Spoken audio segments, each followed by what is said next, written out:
Okay, hello everyone. Welcome to our lab. Probably could be the second one. But still, so today we start learning some practical sides of machine learning.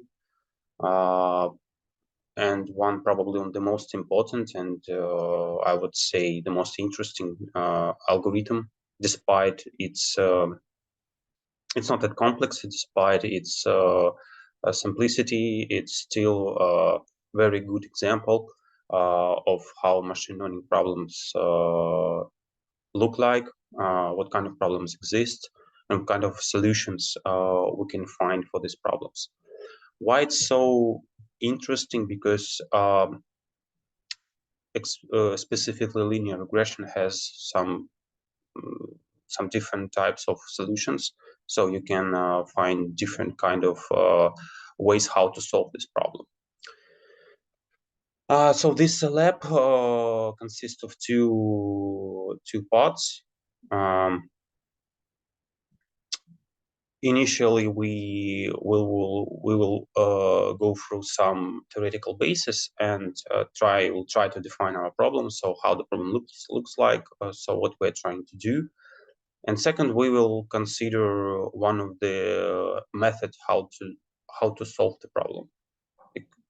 So it will be about gradient descent. So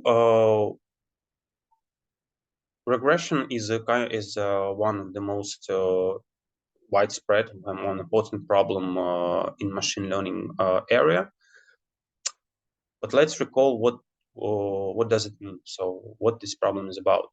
So let's assume that we have a data set. So in this, in my example, it exists in the form of big X. So which consists of, so it exists in the form of matrix usually, yes, but we usually consist as a pair of matrix that has a,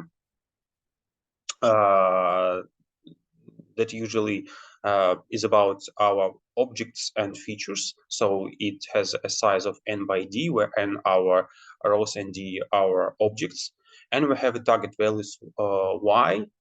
That usually is just nothing but a vector of real numbers. When we call it to model interaction between x and y, usually we are thinking about how this interaction could look like. In our case, we think so hypothetically this kind of interaction could be modeled in the form of a linear model. So this is where linear regression starts. So we think that we can model our interaction between x and y in the form of a linear model. So this is nothing else but just a weighted sum of coefficients and features of each vector of our matrix, or I mean matrix of objects that we are predicting. So we can write it in the form of some interaction between some weighted sum of weighted vector and feature vector plus some free parameter, which is called usually bias. So in our case, it's y0. But we can write it in this form because usually when we are trying, for example, to solve this problem by in the matrix form, we can add just one in our feature space. And so this bias exists as a multiplication of one and some parameter in the vector of parameter, and the vector that where one is a part of feature vector, and some number of weight is a part of vector of parameters. So what practically we want to, what practically we're focused on. So there exist some points, yes. So our features is points in some vector space. Sometimes you can consider as a as a coordinates in some space. For example, for a one-dimensional example, for example, this is our data points, and what we're trying to do is find a model, yes, that exists in the form of the line, but sometimes we call it a hyperplane if we talking about a multidimensional example, a multidimensional problem. And we are focused on finding the best model. Yes, so this is the line, but that could be exist a lot kind of such lines, a lot of them, and we want to find the best one. What does it mean? But of course, you can ask the question, what does it mean, the best? Usually the best is about finding the parameters that model this interaction in the best way. So it means that we somehow need to find these parameters. But this process starts from comparing the models, because as you probably understand, these parameters define the model, and we need somehow to compare them. And that's why it's very important to find some metric, in order to assess these models quality, different models and their quality. Yes, yeah, and because specifically this will define which model will be chosen or which parameters will be chosen. So what kind of metric we can take? Remember that our predictions, so our model predictions, yes, they exist in the form of linear interaction, and the results, yes, and their predictions exist in the same vector space as our target values. What does it mean? It means that we can compare them by some distance. So I mean, those that we predicted and those that are true values, we can compare them using some metric, some distance.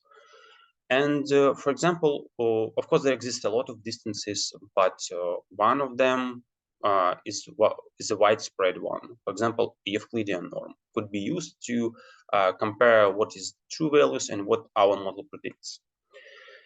And this they can sum up in order to make some judgment about the quality of our model. So we can just sum up all the distance, all the difference between true values and predicted values. And this could be our loss. And this could be our metric that define our, sometimes we call it as a loss function. But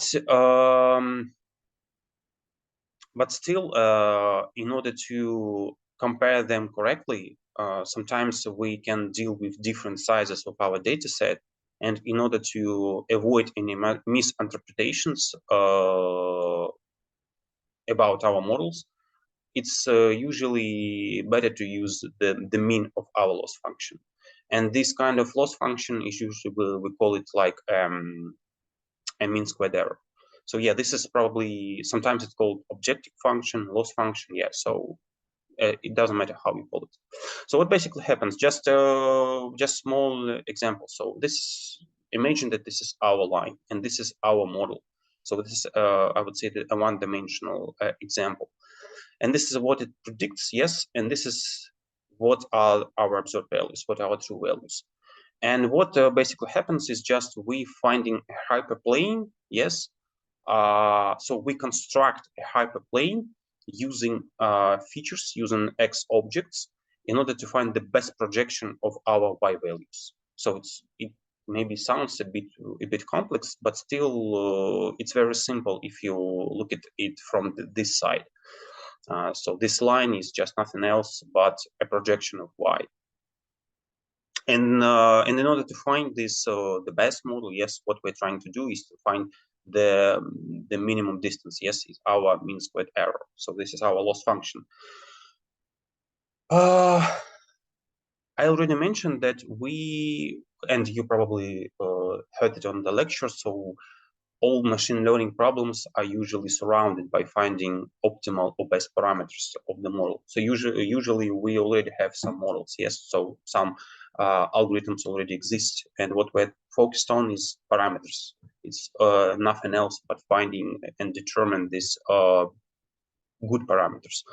I wouldn't say that the best parameters, because as far as you go further in the machine learning area, you will see that it's very difficult to find best parameters. So it's better to say good parameters, or parameters that minimize our loss function. So in some sense, it's the same thing to find a minimal loss and finding in that point, finding best parameters or good parameters. Yes, so basically we're minimizing this loss function. This is our main objection. This is our main purpose. Because the smaller the number, the more accurate our solution, and it means that the better is the model. So basically, minimizing this objective function simply is that they need to. So what basically practically we're doing, yes, we just moving in the some space of weights in order to minimize our loss function. Of course, it was already mentioned that we can solve this by different approaches. So on the lecture, you already heard about probably analytical way of solving this problem. But you have to remember that sometimes it's very computationally could be problematic. Yes, because as, for example, just imagine that we have million of features. Yes. For example, to find the matrix, or to find the such interaction is very complicated. So that's why there exist some other ways when we're dealing with a lot of features, when we're dealing with a multidimensional space, very complex space. I would say that this is approximate method. Yes, probably. Sometimes you maybe heard it as iterative methods. And one of them, I would say, is the central one is gradient descent. So gradient descent is nothing else but utilizing the property of our loss function. So what we're doing? So what is the center of this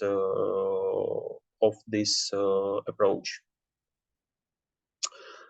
So we can apply some properties of our function, our loss function, to find the minimum. Specifically, this method based on gradients. Yes, as its name suggests, it's based on gradients.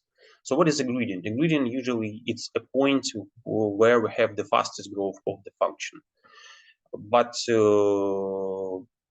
if we move from to the other side, so to the completely other side of the function, it would be called antigradient, because this is the point of the fastest decline of the function. So by this we can make some conclusions what we can do with that. For example, we can move towards this antigradient, and we'll see how we can do it in order to find better parameters. Yes, in order to find parameters that define fewer loss. Yes, that loss is that where loss could go down. Yes. So if you look at this equation, is so we update parameter y, j. Yes, for example, this is our j, and what we're doing, we're just moving an antigradient. So antigradient is the same as gradient from the mathematical side. It's just the partial derivative of our loss function with respect to our parameters. And you see this also alpha. This alpha is nothing else but a learning rate. Sometimes it's called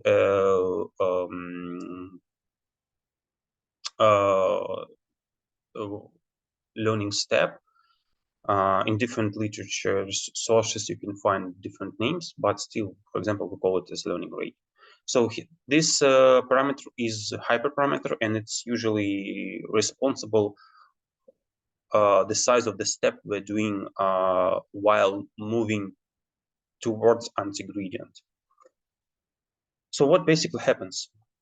We just take the partial derivative, which is our anti-gradient, and we just update parameters on some number, and doing that, we're doing it iteratively, trying to find the minimum of our loss function, as well as finding the best that we can find parameters.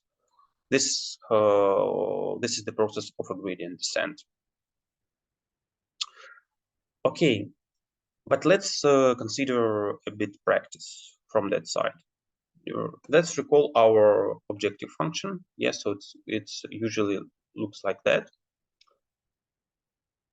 But sometimes for some simple problems, so for example, as I already show you one-dimensional problems, we don't need that. Yes, so we can, for example, solve it for each parameter separately. For example, separately for bias and separately for our one coefficient that we have. Yes, because we have only one feature, so it means that we have only one coefficient. So we already have some prepared spares that we need to fill up, spaces we need to fill up.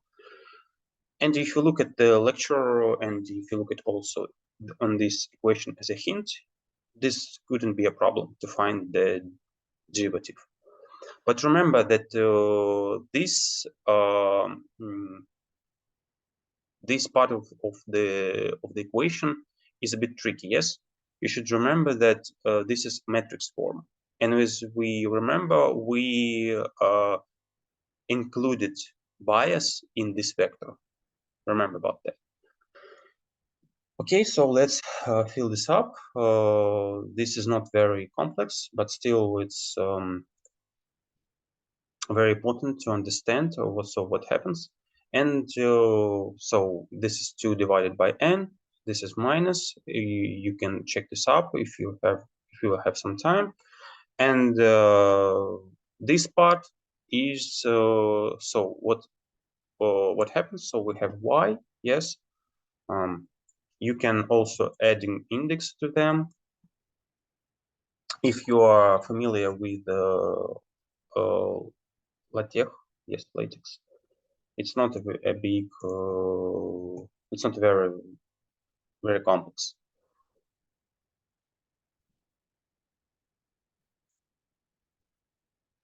Yeah, so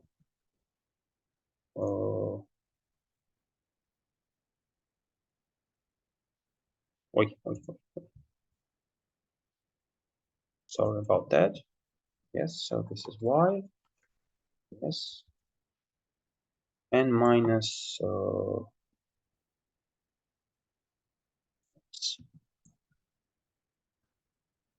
yeah, like this one. And we can copy it for that because there is no big difference, but there is one difference. Yes, and it should be multiplied by x. Then we just adding 2 divided by number of samples, and probably this is it. Yeah. Yeah, and as a part, also we should also think about the practical side. You need to solve and in order to provide you how this works, you can make some Python work. Yes, some code work. It's already will have some prepared fields, and we will try to define or try to solve the gradient descent for some simple problem. So we have already some prepared data. This data already have some, I would say, a good looking interaction between x and y. Yes, okay, cool. So what we need to do is nothing else but just to define derivatives that we already written here. So we need to solve derivative for y0 and y1, which is our bias and of course our weight. So let's try. And also, yes, and also we need to provide a graph. Yes, matrix, mix of matrix. So it will be 2 divided by n, yes. And we multiply it like this, it's better, like this. So we need to sum up our, oops, sorry. So we have already prepared prediction, so how we make predictions. And we just need to y minus f, and it will be the same for our parameter 1, but with some small difference, yes, because we need to multiply it by x. Yes, so it's like this one, and one more bracket, like this and like this. Yes, and also, yeah, we need to also construct a graph. Yes, what we can do, so you can apply any libraries you want. As we remember, our loss function is mean squared error, so why just don't utilize it? So, for example, you can use a Scalum package for that. It has a lot of kind of metrics. Yes, wait, sorry, import mean squared error as MSE, for example. Yes, and so we can, for example, construct errors. It's already have it. See, and for example, errors. We can append all the values. Yes, MSE, and like this, and we just make some minor changes in our function. You can do it whenever you want. Yes, it's already here. And we need a scatter plot. So, for example, we already have matplotlib library to make some scatter plots, construct some different graphs, and we just take number of epochs. Yes, it's 500 epochs here. And of course, our errors. And we'll see how this will change. You can also print your weights if you want. So we'll see if we are correct. We can check this up. Okay, let's see. Oops. Oh, sorry. Yes. So we have a small problem. Like this. Okay.